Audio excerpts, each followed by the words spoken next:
But that said, speaking of beautiful, beautiful people, we have a guest, and his name is ML Wooley. Yay! And he is... he was recently, the reason why we asked him to be here was because he was recently cast as a blind diabetic drag queen. Because he doesn't have enough minorities to deal with, right? And I think he's also black. Are you black? I am. Okay, yeah, he's black. Yes, he's black. It has just been confirmed. So I wanted to talk. With ML. So tell us about this show that you've been cast in. It's called AJ and the Queen. It is created by Michael Patrick King, who created Sex and the City and Two Broke Girls, and it stars RuPaul. RuPaul, of all people. And I play RuPaul's best friend and roommate, a blind diabetic drag queen. So, and just one of those, you know. Yes. Yeah, you know, one of those. Yes. So what was your initial reaction when they were like, oh, you're going to play a blind guy? Fear and terror. I was, it was a big handful. It's, by the way, the hardest role I've ever played. Oh. Just, you know, aside from blind, but, you know, he had to be funny. I'm the comic relief of the show, so I just had to do the most. But are you funny because you're blind? Or No. okay. I mean, I think that was important to me. I made sure that being blind wasn't the butt of any joke or anything like that. But it was a lot of, and that's how I met Cristina. Wait, I just got to tell you, your voice is amazing. Oh, thank you. I mean, and as Rena was talking, coming from other singers, I mean, you know, we all like a voice, but as a singer, it's just like, you know, I know your show is a little inappropriate, but I'll tell you, you make my nipples get hard. I'm just telling you. It's okay, like, darling. It gives me a hat on, so it's fine. But it's like, it's very, you know, it's thrilling, but I think when you open your mouth to sing, it just becomes very important. Something very important is happening. That really so, means a lot. Thank yeah, you. and I'm not classically trained like you. And, you know. Screw it. Yeah. It makes you too serious. But getting back to you, Tootsie. Yes, that's my favorite subject. That's well. So, what were some of the previous misconceptions that you had about blind people when you started the role? Well, at first, I wasn't sure how I was going to do it, and I will say that, you know, I didn't want him to be a shrinking violet or anything like that. And to tell you the truth, I saw a movie just by chance a couple days after I got cast, and someone had what disease? Tourette syndrome, and the actor playing it was horrible. It's like he woke up that morning and decided to try to do something. And I was watching going, ooh, this is wrong. Something is wrong here.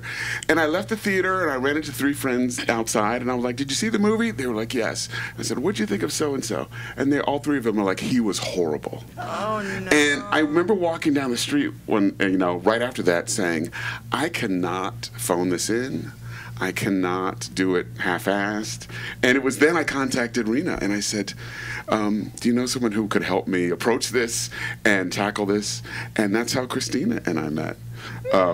So I guess I had some misconceptions. I remember you said you were going to come to my house and you were going to take public transportation. And I was like, well, how you, you know, I was like, is that possible? But she's like, yeah, no problem. And, but she was great and really, you know, the key to any of my success in the show, pulling it off, is a lot of it is due to you. Oh, and I would call her. We shot 10 episodes, each is an hour long, and I'd sometimes call her at 11 o'clock at night. You're like, how do I answer the phone? You know, you know. And she helped me through like so much of it, which you know, which I brought to the show. I was like, no, we can't do this. We have to do it this way, and you know, that's not right. But I wanted to do it respectfully, and well, respectful is a subjective term because I am not respectful. But yes. I think the one thing that I loved about having conversations with you was that it was really important for you to play the role accurately. Yeah. But you know, but the character could be still disrespectful. Yeah. And which I'm a fan of, by the way. But so, for those of you who does anyone know what the hashtag Let Us Play Us movement is? No? No, I didn't know until the show. Okay. Until you.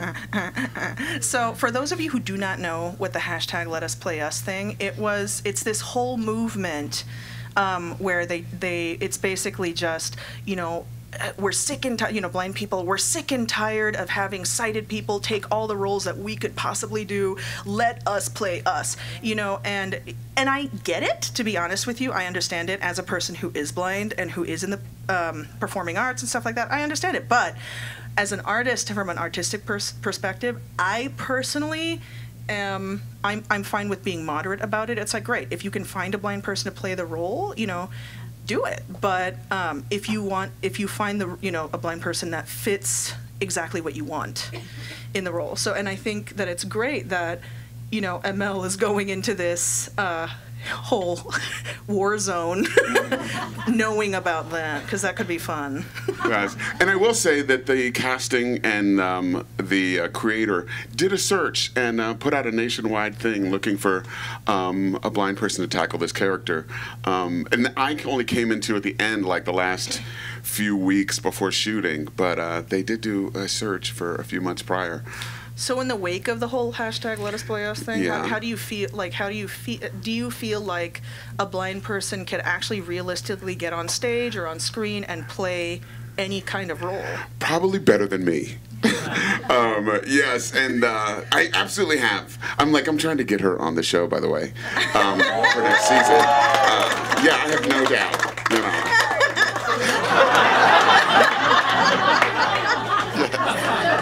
I'll see what I can do. Yes. I mean, you have to sing like you sang in that video. Yes. I love that. He's going to be replaced by the blind, so fine. Yes. I'm just kidding. I'm kidding. Right. I'm kidding. So that said, what are you going to do there? A little song that I don't know. I love this song, and when they asked me to do this, they said, "Would you sing something?" I don't get to sing this song that often, and I really like it. I think, and it's an interesting arrangement. So yeah, I will. Yes.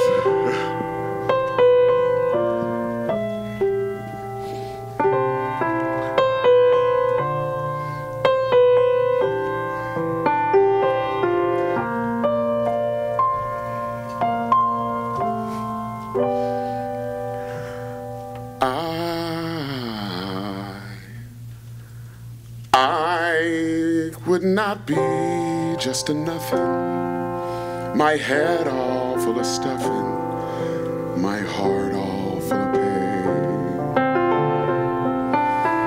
And my head I'd be scratching while my thoughts were busy hatching if I only had a brain. I'd unravel every riddle for every individual in trouble or in pain. And my head, I'd be thinking I could be another Lincoln if I only had a brain. Oh,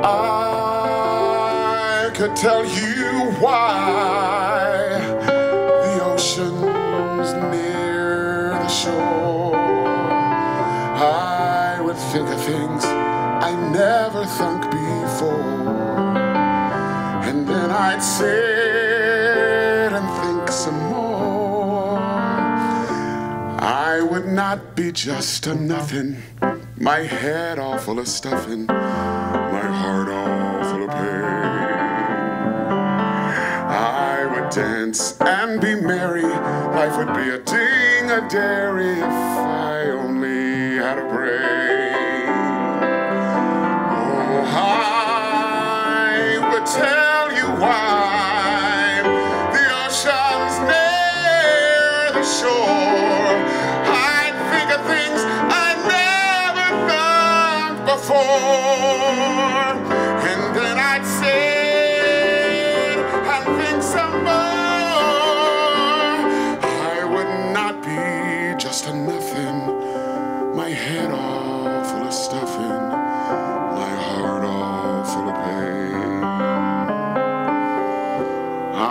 dance and be merry. Life would be a ding-a-dairy if I only had a brain. Perhaps I deserve you and be even worthier of you if I only